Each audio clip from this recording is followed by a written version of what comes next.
What's up mga boss? Kumusta? Okay, today is Saturday. Meron tayong mission ngayon mga boss. Ang mission natin today is meron tayong tutulungan na client mga boss na magkakaroon siya ng sarili niyang tinatawag na bahay. Okay, so we are going into a subdivision project o housing project dun sa may Takunan, Mintal. So meron kami titingnan na project mga boss, baka magustuhan niya, and yes, that's our service to help them decide kung ano bang nararapat na bahay para sa kanila mga boss. Okay, so sa ngayon andito ako sa sasakyan ng client ko mga boss. I-introduce natin itong napakagandang housing project dito sa may south side of Davao. Actually paubos na po ang project nito mga boss. Meron na lang 10 units na available, and yun, titingnan at ipapakita ko sa kanya kung gaano ba kaganda ang housing project na to. Although it is a low cost housing project po, but very sure ako na napakaganda itong housing project na to. Okay? Maraming nagtatanong, maraming nag-aalinlangan na kumuha ng mga housing o house and lot project kahit sa lupalop ng Pilipinas kasi natatakot sila. Actually mga boss, ang takot na yan is mawawala yan pag yung nag-assist sa inyo na broker or salesperson is knowledgeable sa project mismo na in-offer mo. Actually mga boss, hindi naman lahat ng bumibili ng bahay binabayaran ng cash. Kailangan lang ng proper explanation sa client o sa kukuha ng house and lot na meron naman tayong mga payment system o payment scheme na medyo affordable naman po para sa inyo. Okay, so ang advice ko sa inyo, humanap kayo ng mga brokers or salesperson kagaya ko na will explain to you kung paano ba makakakuha ng house and lot na napakagandang house and lot na bagay po para sa inyo. Alright, so andito na yung client natin na tutulungan natin na magkaroon ng kanyang sariling bahay, and hopefully mga boss is magustuhan niya itong project nito. But marami naman tayong mga housing projects na pwedeng ma-offer, but for this time meron lang kaming titingnan na housing project na isa din sa mga magandang low cost project dito sa Davao, dito sa may south side banda po ng Davao. Alright, alis na muna kami mga boss. Okay mga boss, so dito na tayo sa may Barangay Road papuntang Crestview Homes. So dinaanan natin yung Deca Homes Takunan, and ito yung road dito mga boss. So dati hindi pa ito cemented, but ngayon cemented na siya. So dyan, left tayo dyan. Okay. This is the road papuntang Crestview Homes.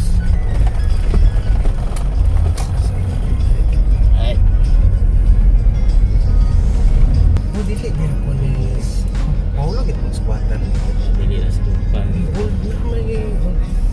Okay, so this is the road going to Crestview Homes. So meron kayo nakikitang billboard. Oh, padakon pa ni kalsada sa Dili mo na nito. Crestview. Dili mo na ni. Since Barangay Road na Barangay Road nga nila. So ito yung papasok papuntang Crestview Homes. And meron tayong gate. This is a gated subdivision mga boss.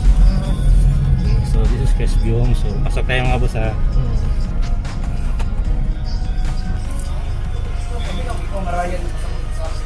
Nara. Okay mga boss, so papasok na kami ng Crestview Homes at titingnan na namin ng mga units dito mga boss. Ayan, straight on that. Pwede po tadre? Pwede tadre? Alayo na, mental no. Hindi rakin nila. Tama rin, gwapo kayo views. Kasi tanawa rin ko. Mas arang-arang pa ni sa Esperanza. Yes. Okay, diri. Ang Esperanza, Korea Ispot Lampod. Laki 18. This is the units here. Teka. Tapos right na din. Ni mo ni itong basketball court dili. And mo na ang multi-purpose hall. Ito right. Ayan. Crestview Homes. Magnaw ni mga 5 o'clock. Ay, sus. Moronic Ninyo aircon. dito, left na din. Island dog ko kuan kanang si bakul mga kuan gani. Ay naayod mi ana. Yes, sa paano na siya? wala Mana na ni- sa mga deka no. Wala ka ng mga bagong subdivision nun, mga nakaroon. So, Wala. Yun lang to. So So, this is the Helena Detach. Mo ni Helena Detach. So, naka-isa available dito sa likod. Ito, available ko to. Sa likod. Ano, ito na to. Mo ni ang pinaka-kuya na urbanist dato. Dad karon na gyapon.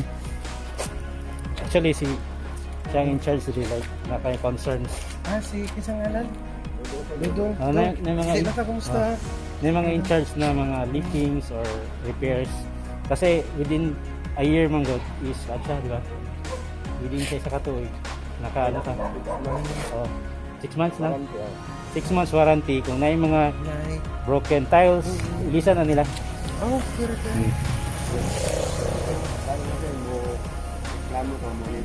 Nailisan. Pwede kumutan. Okay, so titingnan natin itong sample unit ng Dianta Detach. Okay, so tara, pasokin natin mga boss. Ano yung Dianta Detach? Yan, naka-tiles na siya. And meron na din siyang window grills na gaya niyan. May cabinet na din sa baba and naka-tiles na din yung kitchen. And this is the bathroom area. Yan. 2 floors. Ano yung available o kaning pikas? Kanin? Lagi, sige lang. Okay, okay na? Ito lang naman. Di actually okay naman kung makita lang ninyo sulot. Okay. Ano mga boss, so approximate nasa 8,000 naman po ang buwan ang babayaran nito buwan-buwan sa Pag-ibig, maximum of 30 years. And the down payment is nasa 500 plus. So payable within 6 months. Kung pwede niyong bayaran full, mas maganda. Turnover 6 months. Ayan. So ito mga boss. So meron lang itong 287 units all in all sa loob ng subdivision. So small community lang siya mga boss. Maganda, peaceful. Maganda yung mga unit. Yan o.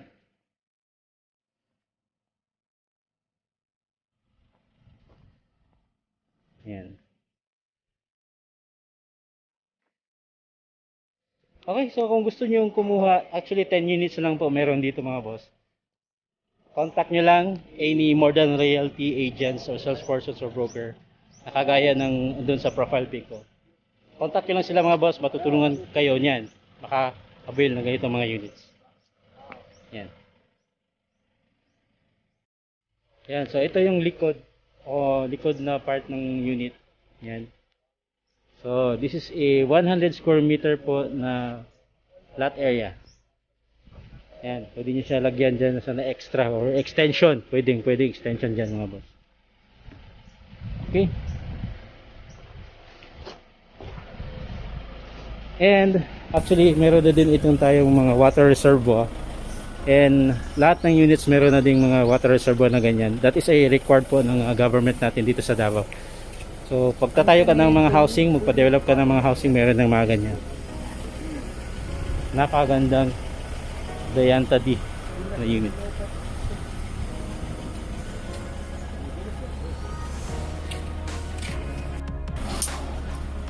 So sine-check namin mga boss kung kakasya ba yung Innova niya na unit.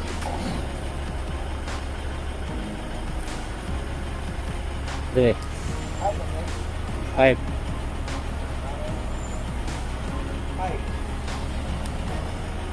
Tama. Kanjud sa imong gate.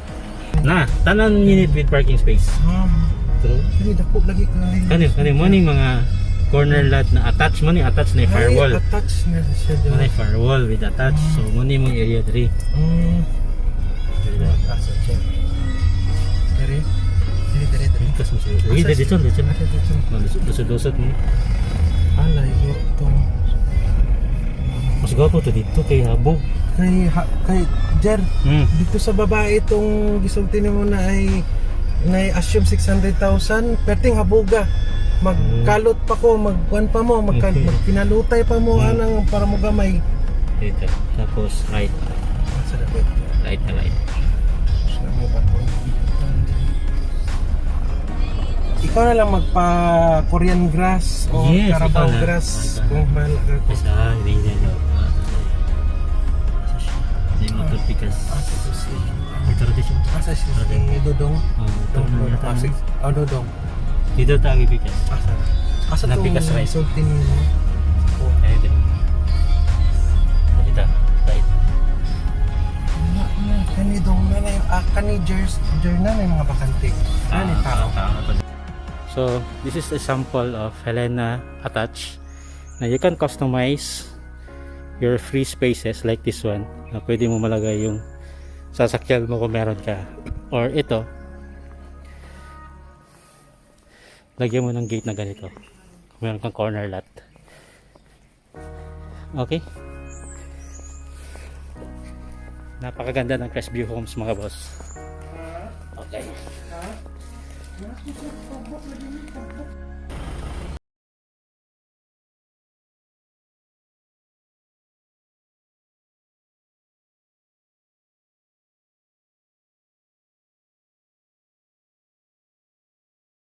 Time check, it's already 11:30 po ng umaga. And ito, so kung titingnan nyo dito mga boss, sobrang tahimik ang area. Ayan, nakita nyo yung view nyo mga mayroon kang napakagandang view na ganyan. Ayan. Pag hapon dyan, sobrang ganda nito dito mga boss. Right. Okay, so meron tayong unit dito mga boss na harap lang po ng amenities natin dito. And yan yung amenities natin, multi-purpose hall and the basketball court. So, merong view dito, ganyan yung view. Yan. Okay, so this is a Dianta detached, Helena detached na unit. Yan. Check mo yung ganyan. Sa Helena detached.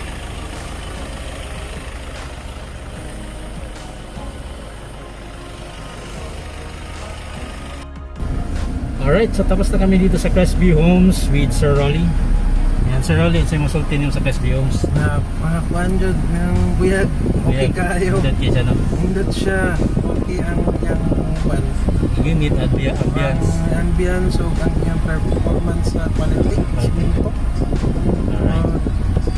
Awa na ko ilain. Something. Alright, so Kani bakante ni? wala na. Ano na yung tao? Ang mga bakante, kato na itong gipangadto. Ay, mo din ay. Opo, siguro. Alright, so exit. Nambag no, wala day squatted. Ayun mga boss, so dito na natatapos yung vlog natin for today kasama si Sir Rolly. Yan, natulungan natin siya. Hopefully makapag-decide na si Sir Rolly na makakuha ng Crestview Homes. Okay, so maraming salamat mga boss sa patuloy niyo po pagsubaybay dito sa aking YouTube channel. And laging tatandaan niyo lang mga boss that live the life you deserve. Okay, once again, this is Jerson Aspe and Sir Rolly. Ronnie Bandibay. Yes. And yan, maraming salamat at kita-kits po tayo sa susunod vlog. So abangan natin mga boss yung pag-a-apply ni Sir Rolly. Pag-a-apply si Rolly ng application. Okay? So maraming salamat at kita-kits. Bye.